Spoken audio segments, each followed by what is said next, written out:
Welcome to Moving Iron with Seymour and Greg Peterson, the podcast for anyone and everyone involved and interested in the business of ag equipment. If you want to understand what trends and market forces are impacting the price of your iron, you've come to the right place. Buckle up, it's time to move some iron. Hello and welcome to Moving Iron Podcast. This edition of the Moving Iron Podcast is brought to you by John Deere. I've got Greg Machinery, Pete Peterson on to talk about what's happening in the marketplace. Greg, how you doing today? I'm doing well, Casey. How are you doing? Doing good, man. Doing good. We watched a big iron sale here, which I think was, it was interesting to watch what happened just because of what it was. There was, three S7 800s that had 300 hours on them, separator hours on them, handful of 24 model 8R370s. There were three planters, 1775, 24030, and then there was, two DB60s that were 24030s or 4715s.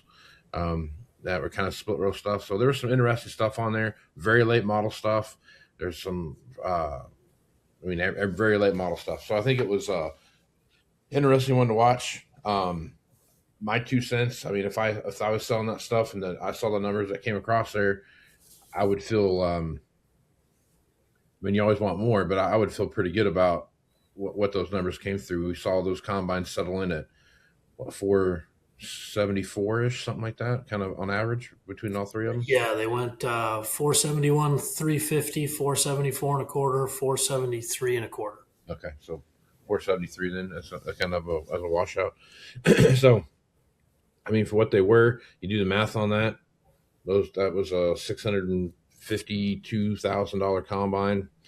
You do the math on that. That puts you in there at about 28%, which is the low side of the spectrum that I follow, somewhere between 20 and 28%. So, I mean, like I said, you always want more, but it's I don't think those combines sold bad. And even the heads on there, I mean, for as much of a struggle those heads have been in the retail space, those heads weren't even, they had three 12-row 30 folding corn heads that were 24 models or 25 models. Can't remember what number they were. Yeah, tons of late model on this. So the 324 model C12Fs went for 127 and then a pair at 127 and a quarter. Yeah. So very solid there. Yep. This sale was for Greenview Farms. Casey, our friends at Big Iron and Sullivan had this sale, and of course they market really well. We did a little shout out on it. But to me, it was like, it's a market setting sale when you have this much late model stuff. And also,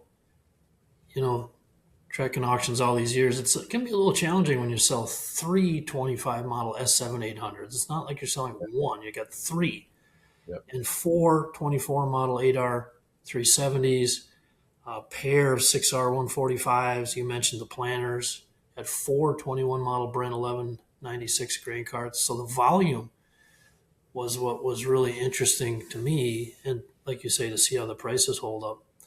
And my math on the combines, the average auction price on those 325 model S7 800s came out, I think it was 78.6% of the current average advertised price on the 25 model, which is $601,807. So pushing 80%, that's like you say, I think that's a little better probably than they hoped for or expected. And the tractors, again, are outpacing the combines a little bit. Those 4 8R 370s, the average on those 24 models was 380, almost 384. Current average dealer ad price on a 24 model 8R 370 is at 448 and a quarter-ish, so 85.6%. My machine repeat ratio. So I think they did really well today. Yeah, I would be, pleased with what I saw from that come through. As you're watching this, Greg, again, like we talked about it, for where the conversation is laying at right now, where kind of how the barometer and temperature of most producers out there right now. This again kind of points to a solidification of the marketplace when you start looking at values, and I think this really points to we hadn't seen something like this yet, where we saw this volume of late model low hour stuff come through. And to me, this really passed the pressure test. I think when you look at the dollars and cents there, so I feel like this is just one more data point to show that we are in a very solid marketplace right now where values are at. Now there could be some things that could change that. Maybe we have to kind of see what happens through 26 here, but it just feels like every time we have another sale, it gets that much more firm as to where pricing's at in the marketplace. Agree 100%, Casey. I think it's what we talked about the last couple of weeks in particular here. If folks are following along, it's the top end of the funnel in the used market, the 20, especially the 25 models. Just because on the large grain side there weren't a ton sold. I Right. mean, the percentage had dropped off so much on new sales 24 into 25. Now early 26 is soft for new sales. So this, like you say, this was an unusual sale that we had three 25 model S7 800 combines and all those other multiples. And again, because I think that funnel is squeezed at the top and the price of new is still where it is, they haven't dropped the price at all. These Yep. are, I mean, if you got a farm, this is a pretty good option. And definitely since the 1st of November, we've been seeing what had been solidifying, I think, has actually lifted just a little bit. A couple more examples on the heavy equipment side, Casey, on the sale today, we were chatting about before we start recording here, but that 23 model Deere 60G mini excavator, pretty sweet rig, 506 hours, came in at 73,000. That's the highest auction price I've ever seen on a 60G with over 500 hours. Yeah. And right next to it was a 333G skid steer, 23 model, I think 629 hours on it. That did 70,750. Mm-hmm. And I think those are, just like you said, a little better than expected. And that jives with what I saw last Thursday. I was down in Bushnell, Florida for day 8 of Alex Lyon and Sons 12-day annual Florida auction. And the consensus was, and they had a lot of new unused equipment or one-year-old stuff. And the consensus was it was selling a little bit above. I talked to a couple buyers that were at the sale from Ohio, ready to be aggressive, and their checkbook was getting icy cold because everything was going higher than they were expecting. Yeah. Yep. And again, I think it goes back to showing that we are. I know you people look at this and say like, man, that's a $700,000 combine, and you're telling me, Casey, that this sold for $475, and I should be excited about that. I'm not saying you should be excited about it. I'm just saying that you should be.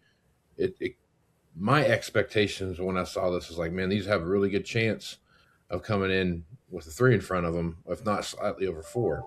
And if you go back and look at where these things were at 3 hours before the end of the sale, that's exactly where they were at. So between 3 hours and 3 hours, we ran the price up of those combines up by $70,000 in a lot of cases, and that really shows me where there is people that wanted these machines and there was demand out there for them. And I think they would have been. I think when it started running, Greg, there's part of me going like, man, these might hit in the 480s. If not, you might get lucky and get into the 5s. And I think you were, probably one little click away from somebody probably not paying attention to what they were doing or whatever from that happening. But I watched that stuff roll through there, and I was, when it got to the 440s, like, oh, we're probably close, and then it went up another $30,000 every 3 minutes. You know what I mean? So it's just watching this thing, take off and run. The number of bidders involved with it too. That was another thing that I pay close attention to on these online sales. How many bidders are there? And there was a lot of bidders on these machines. There weren't, those are unique bids, right? Those are not, over and over again. So there's, that's watching those bidders come through and how many times and the dollars associated with it. I don't know. I think it points to we're seeing some light here that are going to start going into, because just like you talked about earlier, right now when I pulled these numbers on the first of the month, yeah, here we go. First of the month, there's 874 1-year-old combines on the marketplace. All makes, all models, all sizes, That's What do you think that was 2 years ago, early in 24? It would have probably been 3,000, 2,500, I mean, so you have a fraction of the machines that are out there. And if you look at the 2-year-old machines that are on the marketplace right now, all makes, all models, there's only 1,700. So between 1 and 2-year-old machines on the marketplace right now, you are sitting at roughly 2,500-ish machines of 1-year-old stuff. And that doesn't, that's not a huge backfill coming in to trickle down into. And we're continuing to watch those 3 to 5-year-old machines come off the marketplace real fast. You continue to watch the growth, even on the 6 to 10-year-old stuff, where we saw some growth year over year, or I'm sorry, month over month. This last month, I mean, huge chunks of 6 to 10-year-old stuff came off the market. I mean, massive chunks. I mean, 500 plus. I mean, just so much stuff came off the marketplace. This is pointing towards, again, it sounded really funny for us when we, folks, you can walk back through our conversations weekly here. And, when you and I started talking about, looking over the edge of the rainbow, seeing a potential shortage, sounded really funny because 2024, the memory of 24 was so not that far in the rear view. And I was like, oh my God, there was way too much stuff that dealers were trying to crank through, but they cranked the hell out of it into the auction market in 24, and the water was bloody. I mean, they took a hit, but they did it for a reason, and they did it collectively in the most aggressive I've ever seen it, 36 years. And so here we are. And again, this is why you got to, keep your eyes open to this. And you're right. People can look at these numbers, those S7 800s and go, 473. And yes, it can seem like a big gap to the retail, but you need to look at it holistically. And this is why I've been compiling this stuff for 36 years, just from a hard cash perspective. So then you drift into other categories of equipment, Casey. Of course, loader tractors have been strong for 2+ years now with the livestock sector. So the sale today had a pair of 24 model 6R145s with loaders. Ours, they were 234 and 282, so nice rigs. And they sold well, 161 and a half and 165 and a half. The 165 and a half, that's the second highest hard cash auction price ever. So those are the data points like you're talking about. They're stacking up, and there's potential on a sale like this with so much late model equipment. If you get started a little wobbly, then the whole sale, that's the trick when you sell 3 of them. And you mentioned on those combines, if there were only one S7 800 today, it maybe would have ticked over 500, but there were 3. So then I think people kind of jockey around, and it's just harder to sell 3 or 4 of something. But again, overall, I thought very solid sale, and hats off to the folks at Big Iron and Sullivan. That they market. I mean, they really market. There's a lot of great auction companies doing great stuff. They do a great job. Yeah. But that's a lot of pressure when you have all this stuff selling. And I think my favorite comment in the Facebook post, the preview we did on the sale, Casey, a few days ago, was someone was looking at all this volume of late model equipment and said, "Oh, there's a salesman that's going to have to downshift his lifestyle a little bit," But I think we talk about this K-shaped economy, which is definitely a thing in the ag world. So despite all the volume of this stuff, there's enough strong balance sheets out there that, if you're not buying new, what you want and need is the best used. And, there was a bevy of it for sale today. For sure. All right, shift gears here a little bit. Greg, you're going to be at National Farm Machinery Show here, coming up? Is that this week? Right? Yeah, this week I'll be there Thursday afternoon, late morning afternoon, kind of bopping around. I think around 1 o'clock I'm going to be with, I can't remember the booth number. It's in the 600s. But Kyle Machine out of the Pacific Northwest. I'm excited to hang out with those folks. But again, I'll be walking around Thursdays, so hope to always be like a big family reunion down there in Louisville. So it should be fun. Good time. Yep. You have anything else coming up? Any speaking gigs coming up anytime soon? Well, interesting. Yeah. Actually, tomorrow, as we're recording this, I've been invited to speak down by Iowa City. It's kind of for just an intercompany thing.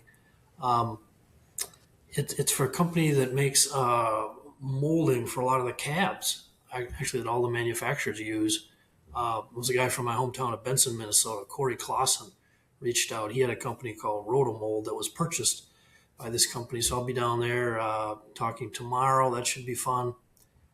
Next Monday, I think I'll be in Norwood, Minnesota, doing a talk. And then, I got a few other things coming up. So I'll be bouncing around out there. But I should say, I haven't talked to you, Casey, since I was in Kentucky last Friday. And I got this is not a Kentucky hoodie today, but it's Kentucky color. Now, they love their basketball down there. They do. And it was, I was invited down by Tony Branson, great guy, used to be the head of the ag department at Murray State. And this was for annual winter ag breakfast for Marshall County Extension Office. Big crowd. And I realized as I was leaving Kentucky, I blew it, Casey. I had the perfect anecdote to share with the big crowd because they were asking me about basketball in Minnesota. And years ago, Mrs. Pete, my wife Jackie, was a principal here in town of a middle school. And just so happens one of the high schools in town had a very good high school basketball player, a 6'9" kid, great shooter from the outside. So all that main big college coaches would come into Rochester from all over the place to give him a workout, try to recruit him, whatever. And Rick Pitino, who's now, of course, at St. John's, but legend at University of Kentucky and then Louisville, he came into Rochester, I think flew his private plane and came in to do a workout, but they had a little scheduling snafu. And the afternoon they were doing the workout at my wife's middle school was also conference night. So you've got 1,000 parents coming in. Mm-hmm. So they started the workout in the gym, and Mrs. Pete goes in and she goes, guys, you got to bounce. You can't be here. And Mr. Pitino was very kind. He's like, oh, hey, no problem. He left. But as he was walking out, some of the fellas saw him, and they're like, oh, my God, Jackie, do you know who you just threw out of the gym? And she's like, I have no idea. It's like, that was Hall of Famer Rick Pitino. She comes home from work that day, and she goes, do you know Rick Pitino? And I was like, I know, yes. Yeah. And she goes, I threw him out of the gym today. So Mrs. Pete's kind of tough. She's a tough nut. You don't mess around, right? Don't mess around with Mrs. Pete. That's right. Right on. Well, Greg, appreciate you being the podcast. We'll catch you again next week. We'll run down your events there at National Farm Machinery Show and what you come across. You and I will be together in 2 weeks down at Commodity Classic. And we'll looking forward to that. San Antonio. We'll have fun, hit the Riverwalk, maybe grab a beer or whatever, but hopefully see a lot of you folks down there. It'll be great fun. I bet we grab a beer. I'm pretty sure we'll do that. I think some nachos and some beer. We'll be all right. Okay. All right, Greg. Take care of yourself. We'll talk again, Casey. See you, bud. Well, there they are, mocking you. See you next year, loser. That weedy area that's got you thinking, man, I hate that spot. Wish I'd sprayed better. Get the last laugh with a sprayer upgrade from John Deere. Precision upgrades that can increase your sprayer's performance, like Exact Apply, advanced nozzles to give you more control at more speeds. It's just one of the many precision upgrades you'll find at johndeere.com. Now, let's see who's laughing. All right, welcome back to Moving Iron Podcast. I got Rich Possum back on to talk about what's happening in the overall economy. Rich, how you doing today? Good, thank you. Rich has got a really good podcast everybody should take a listen to. It's got a lot of good information into it.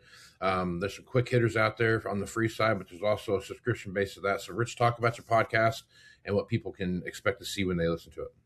Right. I have one that's just called the Stock Index Magi, and it's really the stock market economy, gold, Bitcoin, oil, but really focused on the economy, interest rates, and where's the stock market going. And I give signals in the stock market. There's also signals in the other markets, but with the stock market, that's the primary focus. I give alerts. I give morning briefs. I have a weekly updates, a little longer, where we can go into greater in-depth detailed. And I've been using business cycles that range from minutes to a couple hundred years, according to some data, that gives us a perspective. Okay, where are we going the next 10 years, 5 years, 3 years, 1 year, and where are we going tomorrow, stuff like that. So people that follow me and are members, some of them are very fast traders, some of them are very slow, some of them are a combination, some of them are long-term investors, some are just business people that they just want to see what I think of the stock market because it can be a clue of the economy, but they also want to know what I think of the economy. This has helped me forecast every single recession since 2000 when I invented this model. They actually invented it in commodities in 1990s and then realized, hey, some of this stuff can be used on the economy and the stock market. But they can go to criticalpointpod.com, find some free stuff, and sign up. It's a 60-day free trial, which most people only give you 2 weeks. I used to give 2 weeks.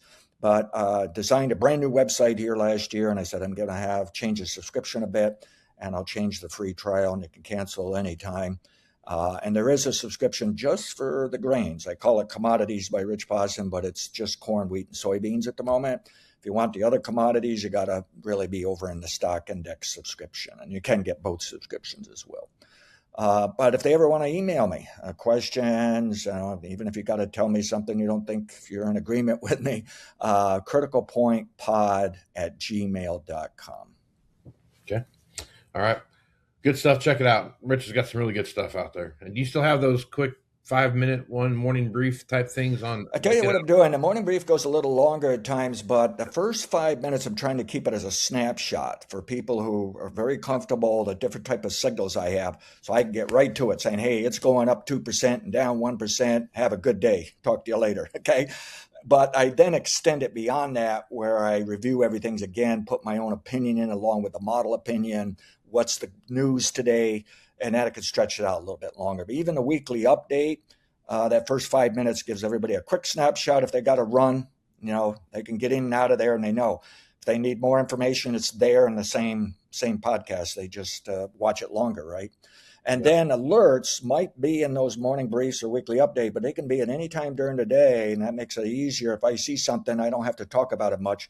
I just put it out and it'll literally say in the title, alert. You see alert and you haven't been paying attention, you want to get a hold of that podcast and watch it. Right on. All right. Let's jump over and talk a little bit about what's happening in the market. You've got a jobs report coming out this week, a few other things coming out this week too by the end of the week. Rich, as you're looking at all this stuff, there's, you see, we're talking about car sales and those kind of things before we started recording, and you start to see some dips in those things. As you watch the current marketplace right now, what are you paying attention to, and what do you see happening? Well, today we got a retail sales report, and it came in flat. That shocked everybody. The polls were looking for plus 0.4% for December. What this means is the holiday sales really weren't there. It was no better than prior years. So that has really surprised them. Stock market didn't seem to pay attention. It's already saying that's old data. It's moving on. But, it makes us wonder, will this reduce fourth quarter GDP in the next couple months when we finally do get the final GDP? Things weren't quite so good at the end of the year. People just didn't feel like spending money. And I will say, I've thought in the past year or so, the economy is being held up by AI business because it's huge. It's also huge debt. So there's really no payoff, money coming out of it. This is just big speculation by these big companies just pounding money into AI. But it turns out really the consumer last year was the one that really held up the economy. They didn't cut back much at all and move forward. Somehow they found the debt. We know the credit cards, they got more delinquencies on those. We know the auto sales aren't so good. Truck sales look horrible when you look at charts. There's a lot of things out there to scare us, but the problem is most of those things aren't timing indicators. It could be a couple years later from now when we get even more bad data and we finally wake up, wow, we're going into a recession. So you look at some of those things and say, oh my gosh, we're ready for a recession now. Not really. It may take more information than that to really show we got an issue here. But there's definitely some bad data out there, but the economy is chugging along. It's still moving forward. Tomorrow, jobs report. I don't have a jobs number, and I don't normally like to forecast. I know it's a very difficult thing to forecast. Last week, ADP made their forecast. Didn't look good for the jobs of what they were forecasting, but it's a wild number. Difficult to work with. I'm more interested in what's going on with wages, and right at the moment, the polls are showing Wall Street economists are betting on 3.7% year-on-year wage increase. Well, on Friday, we're going to get the inflation report, and they're betting on 2.5% for CPI. Well, I'll have to go back and look at it, but I think a 2.5 inflation versus 3.7 wage earnings might be a little wider spread, meaning people might feel a little easier now. They're making just a little more money, even though their expenses are going up. They're making a little more maybe than what they thought. I don't want to make a big deal out of that yet, but it is something that we want to take a look at over time here. And again, that report will come out on Friday. A 2.5% CPI, I think that's lower than prior month, I forget. So that may be a sign the economy is still trying to pull down that inflation, but boy, it's having a tough time doing it. And when you look internally, there's still mixed signals. Like really, most people probably are going to tell you that inflation's higher than what the government says, okay? Everybody's spending more, and that is a problem. So those are some of the things I'm watching for this week. Last week, we got bad news on they heavily sold software stocks. They're scared AI is going to put some of those companies out of business or lower that because the companies using AI can create more of their own software, upgrade their own software. It does send warnings that AI sounds wonderful, but down the road, there's probably going to be a problem from it as well. I know I've seen some issues. I've seen where AI gave me the wrong answers. It was bad data output. And I even got into a fight with AI on some things that I was debating. And boy, it wanted to pick a war with me. And I went right back, and we both left empty-handed when it was over. So yeah, that's where we're at the news this week. And it's the stock market's been really kind of rocking and rolling, really hasn't gone up much at all. It has moved up since December to now, but if you look at it, people want more of a profit net. They're kind of addicted to fast money. It hasn't been there, and the market doesn't know what to do.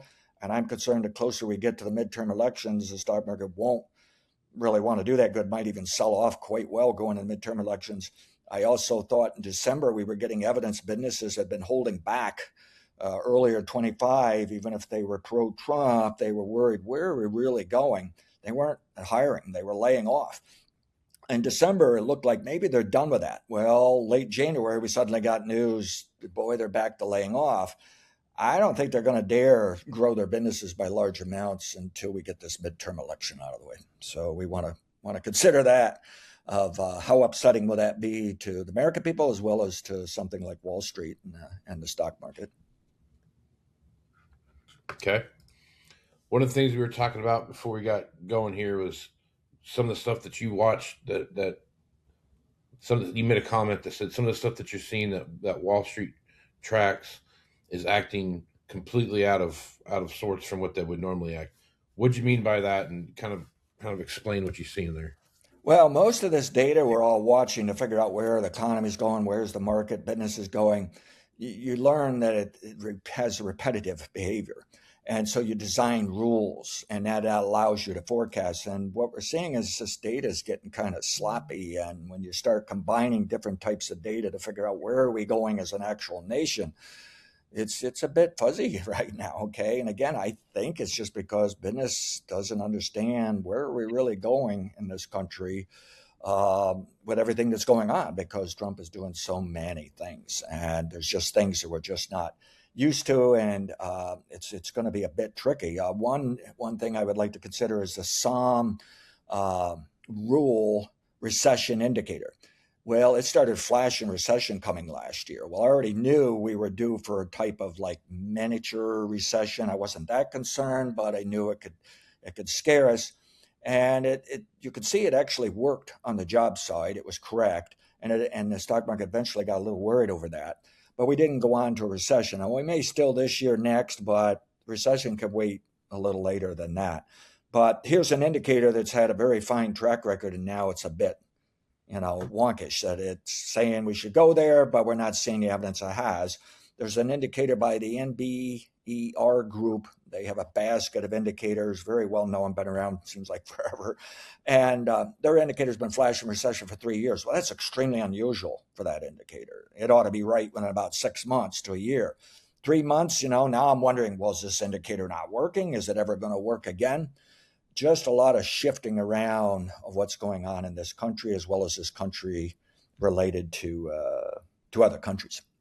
And now the market has to deal with this Warsh possibly coming in as the new chairman of the Fed Reserve. So, and if we take a look at what on the Warsh side of things, what's interesting is that if you look at past history, you go back to George W. Bush, he was in favor of lower interest rates and maybe money printing. Then you go to Obama, and he was in favor of high interest rates and cutting back on money printing. Well, then you go to Trump, 1.01, and you see that he was in favor of lower interest rates and maybe money printing. Then you go to Biden, and he's back to raising interest rates. So there's a political slant there, and he's back under Trump.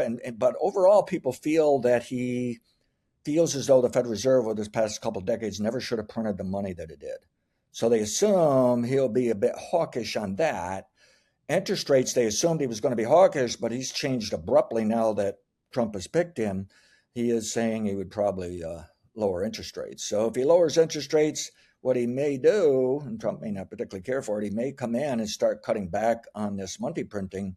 That may actually reduce the growth in the economy here in the next year or two. And I don't know how well he's aware of that, but there's so many people so scared of this federal debt and amount of money printing that they don't realize we always have to print money because the population's always growing. We're doing business. We send money out to other countries as we're doing business, and we put money into retirement, and it kind of locks it up. Well, if you're not printing money, pretty soon you're starving especially the middle class and poor, starving at that on the economy and hurt it. So you always have to print money. It's just debatable how much to actually print. If you print too much, you raise inflation. We don't like that. If you don't print enough, the economy slips. And then if you go in a recession and you don't print the money, the recessions always has been worse if you look at history. So bottom line, my theory these days is when in doubt, print the money. So, but we can use interest rates and taxes to kind of clip that to make sure it doesn't turn into to high inflation. So people are a little concerned where Warsh is really going because they feel like he's changed a little bit here now that he's going to work for Trump compared to what he was saying in prior years. I think at first he'll probably be cautious of moving a little too quickly here. He may lower their interest rates right away if he can. And remember, he's part of a board or a team. But and I think the rest of the team can push back at times. I think what Wall Street probably worried about, or bond market doesn't particularly care. They've been putting interest rates up as soon as they heard of Warsh coming in. I think the bond market is just concerned that are they really going to combine too much of a linkage of Fed to Treasury and the government, and so they can control it all. And I think most people would prefer the Fed remains independent. So we'll start learning more in May when he takes over and then see where we go. But Wall Street they're debating. You could see every day. It's like every other day they're not so sure about Warsh, and then the other days they're for, and they're still trying to learn where do they really want to go with it. So when you're looking at, so let me ask this question this way. You had talked about, hey, I feel pretty good about where we're at now through the end of the decade, and then the 2030s, we're going to see some serious issues pop up. Are you still in the same camp with everything that's hitting us right now? Last year, I did some research going all the way back to the history of this country. And when I said, for years now, I've said 2028 to 2031, peak economy, peak stock market, sell out, big recession, buy it back, we'll be okay next decade. And that's the way it's worked every single decade. And I've actually used that kind of decade buy sell signal myself, and it's been working well for me since 2000 when I first started that and discovered it. The problem is under Trump, I can see when I look at history, there's been a few times it came in so early that it was very difficult to be confident of it and forecast it. So I said, I'm not going there. I'm going with 2028 and later. Under Trump, I now have to allow 2027. It could be that once a decade sell signal. We can have a recession. The market can be down 35 to 60%. That's not the best forecast. It's second best, but it's something we have to watch out for. Even with Trump, they could wait to 28, even after Trump. And if it does, I think right at the moment, I'd like to throw out 28 actually and say if it doesn't crash and burn at 27, it's probably not going to do it to 29, 30, meaning I think the stock market can go up into 29 and 30. That's still the best forecast, and I fine-tuned it, 29 and 30, between that 28 and 31 range. But unfortunately, we got this curveball has been thrown to us that it can be a little earlier in 27, and we have history of it being that early in the 1800s a couple of times. But we also have as recent as George W. Bush, that pattern was that short in the 2000s under Bush, okay? And there is a characteristic that if you get a short one, The next one is longer, and if it's near the max, then it's interesting how the next one's short. Well, that pattern's in place, meaning this one ought to be short. No way of guaranteeing it. I'm trying to be optimistic. We're going to work through all this and have a good time anyways for a while. But I have to look over my shoulder. Something could break here in the machine earlier than we'd normally expect, and it can do it as soon as 2027. Okay. All right. Well, Rich, appreciate you being on the podcast. Folks want to get more information about your podcast. Where can they find that at? One more time. Go to criticalpointpod.com, and also you can email me at criticalpointpod@gmail.com. But yeah, take a look at some of that free stuff. But again, with that kind of a free trial, just sign up and get going. I think you're going to find you want to stay on here for the decade, see how this decade ends here. We're going to have good and bad times, wild and crazy. And I think we can make $1 out of it and protect ourselves along the way. Right on. Well, Rich, appreciate you being on the podcast. We'll catch you again next time. All right. Thank you very much. All right, stay tuned for more Moving Iron podcasts after these messages. Well, there they are, mocking you. See you next year, loser. That weedy area that's got you thinking, man, I hate that spot. Wish I'd sprayed better. Get the last laugh with a sprayer upgrade from John Deere. Precision upgrades that can increase your sprayer's performance, like Exact Apply, advanced nozzles to give you more control at more speeds. It's just one of the many precision upgrades you'll find at johndeere.com. Now, let's see who's laughing. All right, welcome back to Moving Iron Podcast. Got Aaron Fiddle back on to talk about what's happening in the marketplace. Aaron, how you doing today? I am terrific, my man. Awesome. Well, like Greg and I talked about earlier, there's a fair amount of stuff going on in the auction marketplace right now. Got a big auction coming across, another retirement sale that's popped up, and taking a look at it. There's some really late model stuff on it. There's some 2025 S7 800 combines, and there's some 2024 8R 370s, and there's 2025 planters, one 17, 25, 24 row, and then there's a DB60 47 row, 15 or 24 row 30, I guess is how that would work. Yeah. If you put those things, if you're looking at those things together, there's a pretty late model skid steer on there and those kind of things. Hasn't closed yet as of this recording, hasn't closed yet, but right now it's pacing towards that. I've always said there's a depreciation number on that first year for combines, especially when you look at where they're at. That falls between 25 and 35%. Right now, they're just about to touch the 35% number. Again, the last 3 to 5 hours of these auctions typically have the most bidding of all anyway, so we'll see what happens across. If not 5 minutes. That's exactly right. I've watched $80,000 swings in value in about a 15-minute period. Oh, yeah. In advance. So it's going to be interesting to watch these play out. Again, I think this kind of goes back to the narrative that we've talked a little bit about as we watch this, and I'll share the screen real quick so we can. Because conversely, as a junk buyer on online auctions, you think you got something, you got it stole, and then pretty soon, oh, wow, that would ended up leaving fast. Yep. And so we looked these combines up just to get an idea of what Hey, I'm not pouring water over anything you're going to say because it's going to be a beautiful cast of pods. The top listing on there tells me the strength of the auction all by itself. Right. Yeah. I mean, granted, it's a 23 and it's probably got everything known to man on it, but the Gator is bringing 24. Right. Let's see what the deets are here. Well, it's pretty low hours. It's got 3,000 miles on it, 267 hours on it. 4-wheel drive, and it's an R. So right. It's an R, but not signature. So it's got all, radio, power dump, all that stuff, but all the fun stuff. All the fun stuff. All the things that kids are looking for these days. There you have it. And so it's got it's got the high behind air tank, air intake as well. The snorkel. So that's one of the things to pay attention to whenever I buy one. Look at these things as if it's got that upgrade or not. Because if not, you got to carry an air filter with you as you go around and drive it every day. So yeah, there's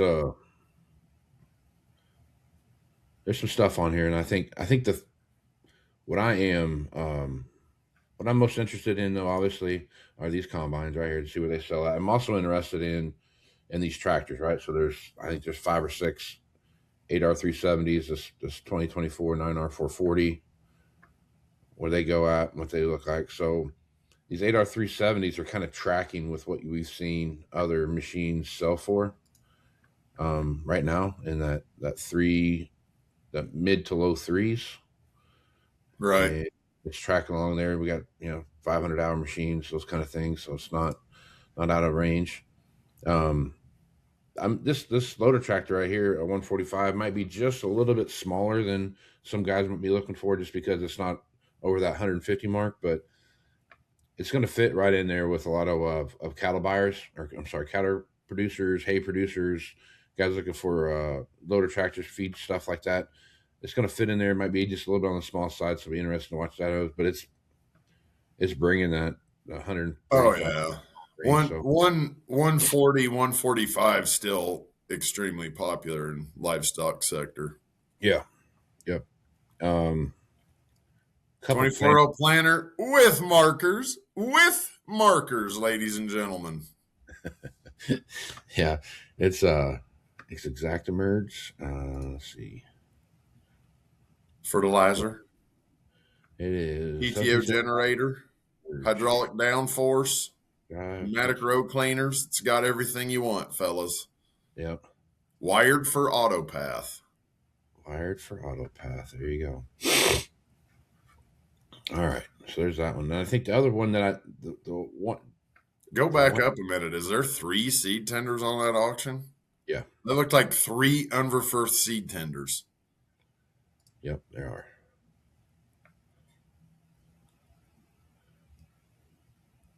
Boy, howdy. There you have it, everybody. Yeah. Yep. You could just buy all of this and start your own store. Kidding, right? All right, so this is we've not spent a lot of time talking about, well, let's talk about this one real quick.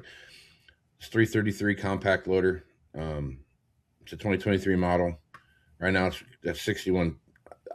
That feels, let me see what the hours are on it. 6:30. I mean, to me, that feels strong for what it is. It's not soft. Yeah. That thing could still touch 70 and not be ridiculous. Yeah. Just because, I mean, you're talking like $90,000 rig new, man. Right. Yep. And again, if you look at that 120% of retail value, if you look at it when it's new, and today, that machine selling brand new today is going to be 75,000, 79,000, something like that. So we're in the ballpark, you know what I mean? So here's something we haven't talked a lot about on the Moving Iron podcast over the year, the last 18 months or so, because there's been other things to pop up, but there's been far too many other problems to get to headers. And headers are just, man, they're just everywhere. There's tons of them, and they are incredibly expensive when they're brand new. And And as you watch this one roll through, this is not at all shocking as value goes, because I've watched other ones sell in this range. You know what I mean? Right. Again, we got 3 hours to go. A lot of things could happen, but I've watched these sell between in that $90,000 to $125,000 range, depending on what was going on around them. And as you watch these kind of creep through there, and we're kind of in that same ballpark. The thing about something like this brand new is, I don't know, what's it, $200,000 probably? What number? I got a number in my head for head and trailer, what it should do. And be, I would say maybe strong. Certainly not a runaway, but not free either. I would think somewhere between 135 and 150 would be. God bless, man. That's the exact range, the exact numbers I had, 135 to 150. Oh, great minds think alike, Aaron. You know what I mean? Glad you can copy me. Hey, look, more markers. That's right. Yeah, a lot more markers right now. But you've got this very unique planner, right? You got a DB60. You know why that guy retired? Why that? Because he owns, let's think here quick, 60. So you got 30 times 246 times 6. So you got 60 times 3. He has 180 feet of markers. That's why he retired. Man alive. See, those two, those feel like they are bringing the chips, man. Yeah. Now, granted, that's a higher price planner than the other one. Yeah. But I guess the way my brain would work in the streamlined commonality view of machinery, those are more oddity. Correct. So you're going to get, that's the kind of planner, right guy, right day, blows that other one out of the water. 9 days out of 10, those two suffer and the other one's the champ. Yeah. I think one thing about this that is those are gonna do very well because of where they're at. Correct. But I also think too, this is one of those planners that I'd love to have a split row planner. But I don't want to. I'll never buy a new. I'll never buy, and if I can get this for $225, I'll buy it. Right. That's some of the mentality that you think that are coming through this right now. Yeah. That's a $600,000 planner brand new. Yeah, I would say 5. It's 5 for sure. So but now this tillage stuff down here, you start looking at these gladiators and accelerators and whatnot. They seem to be doing all right because there's another one up here. There's a Landsman soil finisher up here. For a 13, that thing is very strong. Yeah. And here's some more platform heads. And I mean, again, I know those are soft, but they're not like gross soft. Right. Yeah. They're 24s though. They got a little bit of ways to go here. Yep. This mini excavator. I think that's bringing the money. That feels good. Yep. Yep. But those things always do. It's just like an on-site farm sale. Mm-hmm. The goofy yellow stuff is going to bring more than it should because everybody that's there wants that, but they're never going to go buy a new one, you know? And if it wasn't on that auction that day, they might never buy one, but, we're here today. And the more I stand here and have that can of Pepsi and a hot dog, the more I think we could really use an excavator. And then you take it home. Right. These batwing mowers, I look at these. I mean, I know they're not a high-priced item anyhow, but they feel soft for what they are. For honestly, for the way demand has been, so weird to say, but for the way demand has been for late model John Deere rotary cutters, which seem to have a cult following, yes, they're soft. Yep. Next page. Got some grain drills in here. This grain drill feels like it's. Hey, now we're getting into the open skies affordability page. That's right. You get yourself a nice 1560 10-inch grain drill. Yep. Now that feels good to me at that $14,000 number. Yeah. That's very odd to me that thing's 10-inch over there. Yeah. You got some stuff down here. That's pretty strong for that disc. That's plenty strong for a 630 disc. Yeah. Then you got some attachments and whatnot. A couple grain trailers. Header trailers. And the old Henniker 6-row. Look at that. Huh? The old Henniker 6-row. Yeah, buddy. That's a 5,000, I believe. Yep. Looks like it. I used to sell the heck out of those. Click on that. Is that a 5 or a 6? It looks like a 5. Yep, 5,000 series. 5,000, there it is. 5,000 series. I have a feeling that is going way south of Iowa. I would agree with that.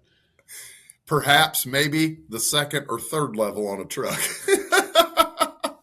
Yeah. Yeah. If you got a telehandler, we'd really like to put that cultivator in the grain bin. Yeah.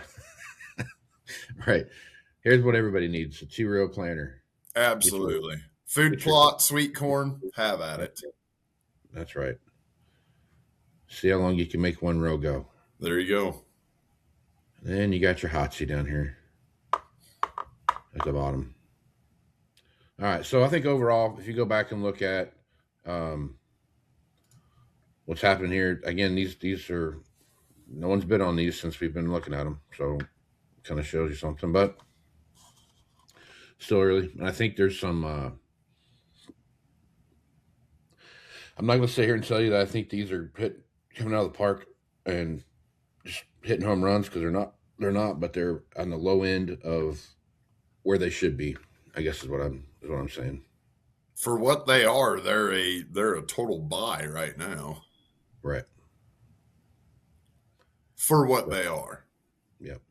Because we looked them up, there's no extended wear. They've got most of the other stuff that you need. They're 2-wheel drive. Ultimate tech, yeah. ultimate comfort, ultimate cab, but otherwise no extended wear at all. And they do have advanced power cast. Yeah. And to me, I think that's kind of a big deal, not to have a extended wear. I mean, like, I don't know why you wouldn't do that, Yeah. Just for the sheer. Well, yeah. I mean, what do we always talk about? Going back to the new sale, and what did it cost then? You can, I guess you could go retroactively and, oh, look, now I have an extended wear S680. Well, yeah, because you rebuilt it. Right. Exactly. But if there are some instances, that roll every year guy where he won't, because we're not fixing augers. Why am I even if it's 50 cents, doesn't matter to me. But as the dealer, you really want that, on the backside. Well, so there's the value of your machine. Right. You know what I mean? I mean, I know you're not going to use it, but the next guy's going to, and they're going to be looking for that. And if you don't have it, as a dealer, you got 5 combines sitting there. That one doesn't have extended wear. It'd probably be the last one to leave. Right. And every year you're going to have that same conversation. Exactly. So I think this is an example here. Now, I'm not saying if you had extended wear on there, all of a sudden it'd be sitting at 450. No. It's just, it's what you do for the resaleability of the machine. Out here, we fought Powerfold for the longest time. Yeah. Until it was like, we're not ordering it without Powerfold. Like, that's all almost what it takes. And it got to the point where got all these combines, and you're not going to sell them 200 miles east of here because it has to be Powerfold. That took like 2 years before that was a have to. Yeah. Yep. No, I think there's a good opportunity to have some really I'm interested to watch these play out, see where they go. I'm not at all saying that, hey, if you had that on there, you're going to get an extra 50 grand or something like that, because that's not accurate. No. I mean, it could be the difference between 425 and 440. You know what I mean? Right. That kind of stuff. Maybe even 450. I mean, it could be some of that, But so I think all that matters when you start looking at that. But at the same time, you take that off, and what's that cost new, and what's the depreciation point for that particular piece, and what's that affect? How's that look on the price comparatively? We'll find out, I guess. But there's all way to look at it. So anyway, I think the point I want to make on that is it might only cost you $5,000 from the factory to put it on there, but the ripple effects in the used equipment space might be $15,000 if you don't have it on there.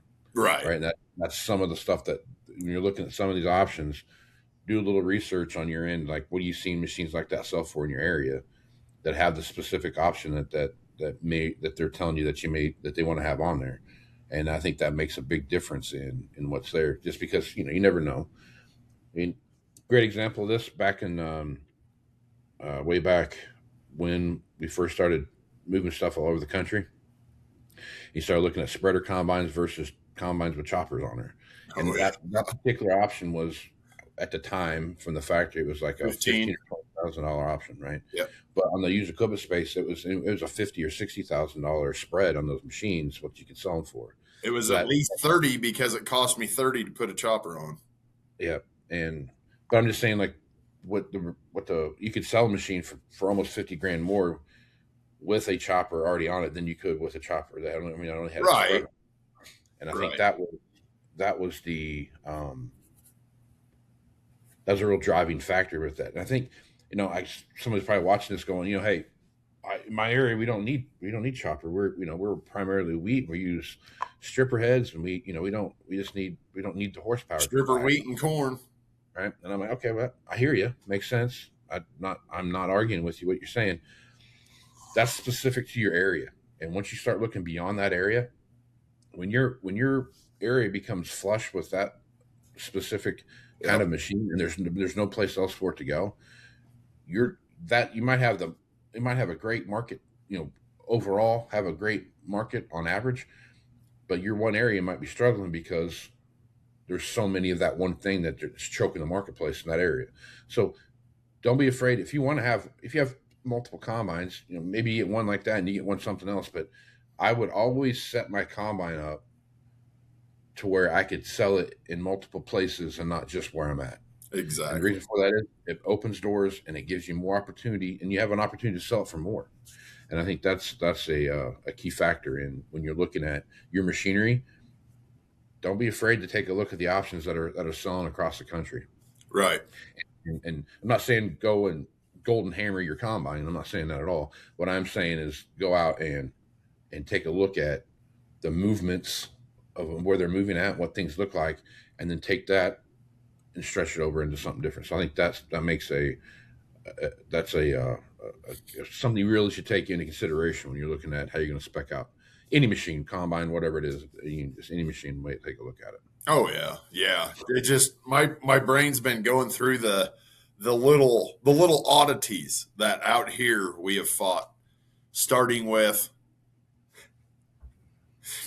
back in the 70 series, still some level land machines. Yeah. Of all things. Yeah. We had guys that would come to town and buy a new level land spreader combine. Yeah. You know where you go with that? Nowhere. Mexico sees that combine and goes, No mas. Yeah. So we fight that. Okay. Then we go to the S's. And now, okay, we're into like the third series where contour is standard. There's a deduct to take it off, right? So, okay, that finally starts sticking. Now, well, power bins, 13 grand. No way am I paying for that. We don't need that. It never rains out here. It doesn't hold as much, blah, blah, blah. Combine sits. And it never failed. It was always, all of that would be the same combine. Yeah. Your spreader machines were level land. Okay. Then they became contour. Now your spreader machines are manual fold. So you're getting it on both ends, 5-speed feeder house on a 7-size combine. Right. That, that's something that was, and that's not so much, the world over still sells a hell of a lot of variable speed, on class 7 combines, but the market much prefers the 5-speed. So right. if you can get your supply of combines to match all of that, it makes everything a lot simpler. It's just funny to think of all the little things through the years. Augers. A guy called the other day and says, well, has that combine got the short auger on it? And I'm like, dude, we haven't had a 22.5-foot auger out here for ages. And I'm like, no, it's got 26. Well, that is the short one. I need a 28. And he was like way back east. And out here, guys don't want a 28 because it's too long. Yeah. Where we drive down the road with 16-row heads and the power fold open, The 28-foot auger's too damn long and it's in the way all the time and all this kind of stuff. So it's funny how everything has its pockets to a point. But 100%. you look at now versus 20 years ago, and there is far more commonality. Yeah. To the point I can almost see now a combine it's such a special, unique animal. And everybody's like, oh, well, we changed that one code. That's our combine. I can tell from the line of 100 sitting at the dealer. Like, no, you can't. But everything still has its pockets, but it's almost like I wouldn't be surprised when you look at how many different variations of combine you could have had 20 years ago. In 20 years, is it just going to be, here's your combine? That's a question that somebody asked me that the other day, and I think there needs to be. Now, you can argue all day long about, the price of equipment and how do we combat that and so on and so forth. The thing about, if you look at any car manufacturer, I don't care who it is, you have just real quick, let me throw this out there because this might be play into what you're going to say. John Deere, they do their letter categories, E, M, R, X, S, LMNOP. They could do that with 8s. Super easy. Yeah. Like you have an 8M 250, straight axle, power shift, 4 remotes, 46-inch rubber, 6 front weights, a 450 on each side. An 8R 250, ILS, IVT, and just here you go. It's one or the other. And that's exactly where I was going with that. So if you're looking at you pick a Ford pickup, right? If I get an XLT Ford pickup, do I have to? You have to, yeah. Can I pick a Dodge or something? No, you got to pick a Ford. And so the XLT, but you know how that's, if you looked at the XLT badge on the side of a Ford pickup, in your mind, you have a pretty good idea what it is, right? XLT? Yeah. Okay. But there's also a subset of specs that you can add to that XLT that you can, add a few bigger screens. Right. But it's a very slim amount of things. Like I can't add leather seats to my XLT, right? Right. It's not an option. My XL's the same way. I can, if you get an XL, that's a work truck. That's a basic work truck. Yeah, I got the only pickup in America where you can still do this. But there is an option that I can get the what is it? The 201A high end XLT high spec. I can't remember what it's called, but you get then you can add the power windows, right? Right. So by the time you're all said and done, your XL is now an XLT, right? And your XLT, when you're all said and done, is basically a Lariat without leather seats and a console in the middle. Right. You know what I'm saying? Like, so you kind of, to your point on the tractor thing, if you had here's M or whatever they decide to pick on that, these are the specs that are going to be inside of this machine. We know that from the get-go. Here's another 10 or 15 specs that you can add and to that, but you can't make it the next level or whatever that is, right? I think that changes the way values are looked, because right, if you put 15 8Rs next to each other and all of them are different from base spec all the way through, you get a Mississippi Special all the way through a Northern Illinois high spec machine, you can't tell the difference in them. Not until you start walking up to them, you start walking around them and start taking a look at it. Some of the stuff is, you have to see the build codes to really break that down. Now you can tell the difference between ILS front ends and straight front ends and those kind of things, but number of remotes, does it have dual pumps or not? You can't tell that from, I guess you can by the number of remotes, but you can't necessarily, you have two machines sitting next to each other that's got 5 remotes. You don't know if it's got high pump or not, right. Like those kind of things. So I think that would greatly simplify the marketplace in a lot of ways. And it would also greatly solidify high spec versus low spec and what that looks like, and those buckets of what's now. Because now if I obviously you have to go do the due diligence if you're buying something, right? But I mean, sit down with anybody that you talk to that are maybe a long-time John Deere dealer or a John Deere buyer or a case buyer or something like that, and start running through the most current specs through that thing. There's certain ones they're going to know, but there's other ones they don't have any idea what they even do. And I think that's going to be, and some of those are pretty expensive, right? So, and you got to kind of know what those are before you start looking in there. And then how does that bring value to the machine on the use side? All that stuff plays into that formula, which I think would make a world of difference if the manufacturers would break those into base spec, intermediate spec, high-ish end spec, high-end spec, ultimate. I got heated floor mats now, type of thing. Right. It's like right. Thing. So I think that'll make a big difference in how people approach the market and how values were translated through that.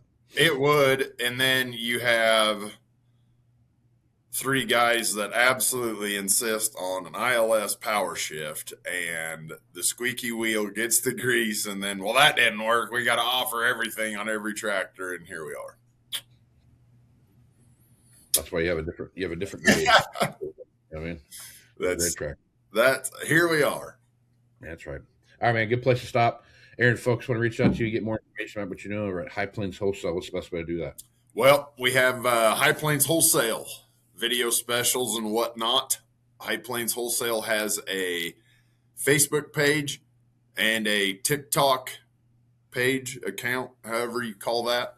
I also share some different stuff and the same videos on my Twitter or X and my Facebook, which is just under my name, also on LinkedIn, or call me or text me, 308-760-1193. Right on, man. Well, Aaron, appreciate you being on the podcast. You can find me on Facebook, X, Instagram, LinkedIn, TikTok. I'm everywhere. So just wherever you want to go, try to find me, either under Moving Iron Podcast or Moving Iron LLC. So check it out there.